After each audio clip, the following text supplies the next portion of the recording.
jewe narakoze neza narasubije byarakunze ubu aho ngeze ni ku ntambwe ishimishije ubu nyene nkuyema yo nasubije umutahe wose hamwe ni miliyoni 80 nkaba se n'ingendeshwa rero hambavu y'ivyo na kandi nayo nayiguze mu nyungu y'ivyo nakoze.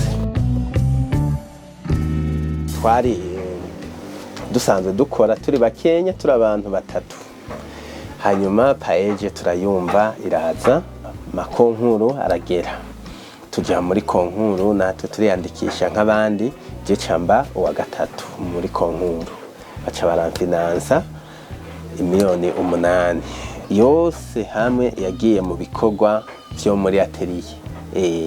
Ndabasha gukora bigenda neza kuko nayakoresheje ico nayasabiye, umugisha waraje biroroha mbasha gusubiriza ku gihe.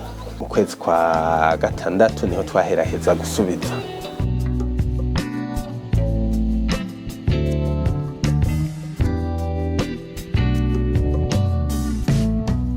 Jewe ku ruhande rwanje paeje aho yankuye ndaciyemeza neza ko yankuye aho umurimyi yakuye inyoni, kuko nk'ubu nkiyitaza jewe akarorero simba nkora nkuko mba nkiri muri bya bihe byo hasi nyene, ariko uwo munsi nkoresha amamashini byarakunze no kuri baradukoreye ntacyo tworonka tuyishimira.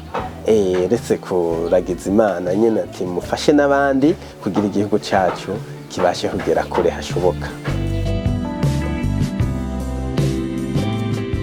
Bajya bataragerageza gusubiza ikintu no bahanura, icyambere cyo ajya amahera no muzunguruko w'ugwaruka gose kugira nabo bazoshikirwe gusubiza mu njamake no bahanura babikore kandi babikore bihuse.